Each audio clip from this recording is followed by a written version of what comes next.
So I feel like I really want to dive deep on a couple of my experiences with my masking issues. It's really off the back of the video that I made recently with the thumbnail that said, let's talk about masking. I feel like listening to someone else's experiences, like I've been doing by watching other people's videos, really helps connect the dots in your own life. Some of the things that I was doing, I didn't really know were even masking until I started hearing other people's stories.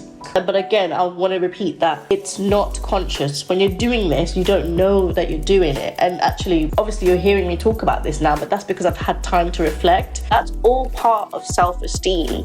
So that's one thing that I noticed about myself is I have struggled with low self-esteem almost all my life. And that is one of the major reasons why we do this masking thing. So I'm trying my utmost best to work on my self-esteem, and talking about this and being really honest, it's building up my self-esteem and letting me know and realize and letting me kind of own my person, own my thoughts and how I feel. I've noticed that the 3 ways that I show up. 1, I would be afraid of expressing what my norms are. 2, I would be dead quiet and I wouldn't really feel comfortable contributing anything. And 3 is when I show up and I'm extra bubbly, extra full of life and so much energy. And that's normally in places where you want to stand out, right? So that would be like interviews, or I'll talk about an entrepreneur's event that I went to recently, which is a networking event. And obviously in that kind of situation where there's venture capitalists and people like that, you want to stand out. And so later on, I'm going to give you examples of each of those 3 types of masking. But first, I just want to go through my earliest memory of masking from my childhood. And the more I've been thinking about this, the more I realize that, yes, I do have ADHD, but there is also someone in my life who is probably an ADHD mind, but they haven't been diagnosed. And that's the person that actually raised me, and that's my mum. But when I was younger, I remember her being such a perfectionist when it came to our home. Now, obviously, this might seem completely the opposite. Most people with ADHD do struggle to organise our lives, to keep tidy spaces and clean spaces, and just our homes are a mess generally. But with her, if let's say we had visitors coming over, our house had to be extra perfect in order to be ready to have visitors over. And it would have to be to the standard of the person that was visiting us. For example, I remember my mum has this certain friend. This friend, like the cleanliness standard in her house, like it was whoa. It was just like there's never a speck or spot of anything on the floor. Her sink is empty all the time. The place where you drain the dishes next to the sink, that was always empty, always wiped, no drops, nothing. I don't even think there was ever a dish rack because they never needed a dish rack because dishes never hung around there. So whenever this friend would come around, or there were times, actually there was a little period where this friend would sometimes come around unannounced. So in that period when my mum was alert for those visits, she would just make sure that we were all like on guard, because she feared being judged. She didn't want to be judged. As I grew older, I just asked myself, like, is this normal? Does everybody do this? And then when those people would come over, we would be so uncomfortable because the house is so spotless, because it's not usually that spotless. I used to sit there thinking, can this person tell that our home is not always like this? Is it obvious from the way we're acting or from the way it looks? Or are there clues in here that tell this person that we've just cleaned it extra specially because you're coming over? I don't know. And then of course, when I grew up and left home, I carried on those behaviors in my own adult life and my own home. So it's not until the past maybe 1 or 2 years that I've started letting my guard down, and I've let close family come over when the place hasn't been completely acceptable in my standards or my mum's standards. But yeah, I have started doing that, even though it's really been uncomfortable. And now talking about this and showing my home on this platform in a way that is completely unacceptable from my upbringing, to show that and display that to the whole world, is making a real difference, because I'm getting comments of people saying that this is really relatable, and it shows me that, look, it's okay. You don't have to be perfect all the time. You are a human being, and you're a human being who has special needs. Your brain works in a certain way, and you cannot be completely organized and spotless all the time. You know, that also causes anxiety, and I'm trying to get to a place where I am not the one pushing myself there. If it's external factors pushing myself in a place where I'm feeling anxious, then that's something I cannot control. But me being able to control my anxiety with things like not having to be completely perfect in my home, in my environment, and in the way that I show up to the world, that's something I can control.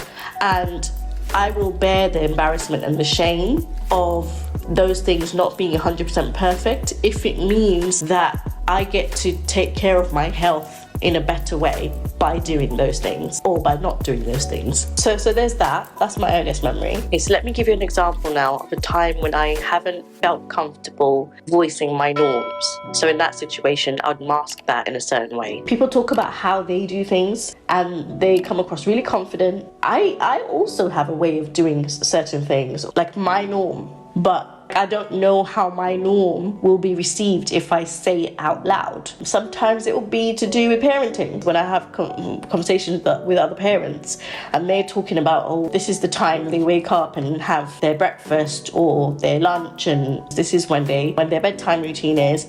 Obviously, I have a norm for that as well, because I'm a parent and I have kids. But I feel really ashamed of the fact that we don't have set routines, and I've always felt like, am I a bad mum because we don't have set routines? But now I know that we don't have set routines because I struggle with routines because of my ADHD. That doesn't mean that it's right that we don't have routines. I'm trying to work on that.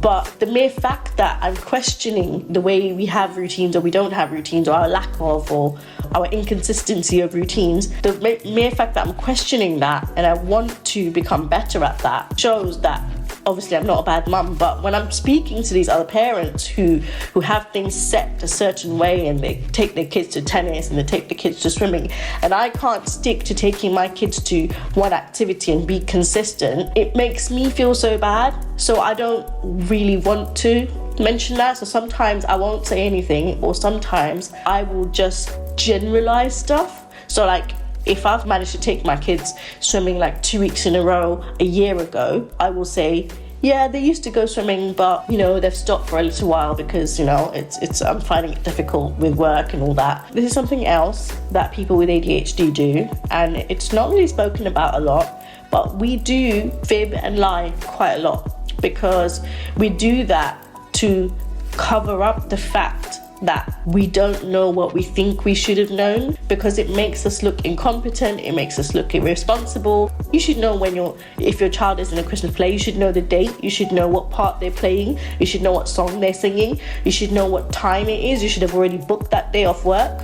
But no, that doesn't happen with me. That's what's happening in that kind of situation. Or sometimes if we haven't done the things that we're supposed to do, for instance, I would have days where I would be hyper focused on something and I would lose track of time and I would forget to cook. But having children, of course, how can you forget to cook? So in that situation, I would then resort to ordering takeaways. And we would sometimes, some weeks, we would get 3, 4, 5 takeaways in a certain week because I'm hyper fixated on a particular thing, and I would feel really bad. And those are the kind of situations where you really need a supportive network or a supportive partner that you can rely on. But obviously I am a single person with 3 children and I don't have a partner. And even when I did, last relationship was 8.5 years, and that person wasn't supportive in the home at all. So even though I was with that person for 8.5 years, I felt completely alone in terms of, taking care of the home and caregiving for the children. I really was on my own. And then if somebody that's not part of my household asked me, oh, what did you have for dinner tonight? I would feel an enormous amount of shame to say that we had McDonald's or we had whatever takeaway, and if I told them the same thing the day before. So then in that situation, I would just tell a lie and I would say, oh, we had such and such, or I cooked such and such a thing. I watched a video by this psychiatrist and he talked about this concept. So I will link that video down below. Now let me give you an example of a time when the mask I show up with is complete introverted, dead silence, and I just feel uncomfortable to really be heard in any sort of way. So one time, my ex and I, we were invited to his family's house for Christmas dinner, and they had a guest over, and that guest was from abroad, and conversations were flowing. When I say conversations were flowing, not with me. I had not met that person before. I did know his family, whose house we went to, but I didn't know this person. But this person, even though that's not their home, they were very confident, and they were kind of driving the conversation forward. And they were talking about stuff like politics and history of where they were from. And I wasn't really well versed in that. And so I didn't feel like I had anything to add to the conversation. I didn't know how to really slot in there. And I'm not always that quiet, but this is a new situation. This person was really overbearing. This conversation went on for hours. Like, we were there for hours, and I did not say a single word. I could have come in as a person who maybe wants to be educated, right? Just so that, obviously, to be sociable, to be seen as like, yeah, this person is sociable, even though she doesn't know the topics, but she wants to join in the conversation. But I didn't do that because I didn't want to look stupid. And also, that woman was giving me a vibe that I really didn't like. Anyway, at one point that night, she stopped, she turned to me, and she said, "Don't you talk?" And I kid you not, my blood was boiling at this point. How dare she? How dare she single me out? The thing is, when I am in a situation where I have a lot of familiar people around me and I'm comfortable in the conversations, and I see one person in that room that, okay, this person, we're not giving them a chance to participate, I steer the conversation in a direction to cater to that person so that I can give them a chance to participate, because I'm very aware. Because one thing with people with ADHD is we tend to be empaths, and so we pick up on these cues. And we don't like to see people being left out or singled out or being outcast. So when we notice that person around that table who seems to be left out, we would give them a chance. And that's what I would expect for someone from that group that I was in on that Christmas dinner table to help guide the conversation in a way to include me. But no, she chose to single me out and embarrass me in front of everyone. And I spent 2-3 seconds, which felt like really long because I didn't know what to respond with. And I said, you know what? I could not say anything. I could ignore her. I could be aggressive. None of them are really pleasant. I thought, you know what? Now I even want to stay quiet even more because she's really irritated me now. My response to her was, no, I don't. Meaning, no, I don't talk. Because obviously you're implying that I'm dumb or something, right? So yeah, let's go with that and say that I am dumb. So yeah. I just didn't talk for the rest of the night, and that's how that went. The other example that I wanted to go over is the one where you show up with a lot of energy and stuff. So this is when you just want to fit in. I went to this entrepreneurship event a few months ago, and then I showed up with so much energy. Like, you know when you it's like sprinting, right? It really drains you. My whole body was just so depleted so quickly that it was, it didn't take that long for me to start looking at the time and looking at the door, because I just couldn't wait to be out of there. Because I'm not like that. I'm not that person that comes in and says, "Hi, my name is Sabrina. Yeah, I do this. What do you do?" Like, it's just so much energy. And I just want to be able to recognize when I'm doing that. And I want to let that slide and just show up as myself. If I don't have a routine with my children, or if we have a routine now and 2 months down the line, some of the things from that routine has slipped, then I want to be able to be honest with that and say, I really admire the fact that you put your kids to sleep at 7 o'clock. My kids' bedtime is 7:30, but by the time they're actually sleeping, sometimes it's about 10 or 11 o'clock, even though I do send them to bed about 8:30. And that's probably because we wake up late, because sleep is an issue for me. Having my ADHD, I have irregular sleep patterns. I just have a difficult relationship with sleep. And so we all end up waking up later than we should, and so that makes them go to bed later than they should, and that's something we're also working on. Just as I'm saying this to you as you're watching this video, I want to be able to have real life conversations like that. I can also be confident and say, I would love to do that, but my truth is this, or my reality is this. Also, I want to mention that masking isn't just something that neurodivergents do. Everyone masks to a certain extent, right? When you're going to an interview, when you are showing up at work, you are masking to a certain extent because you have to be professional, you have to show a certain side of you and kind of push other parts of you away.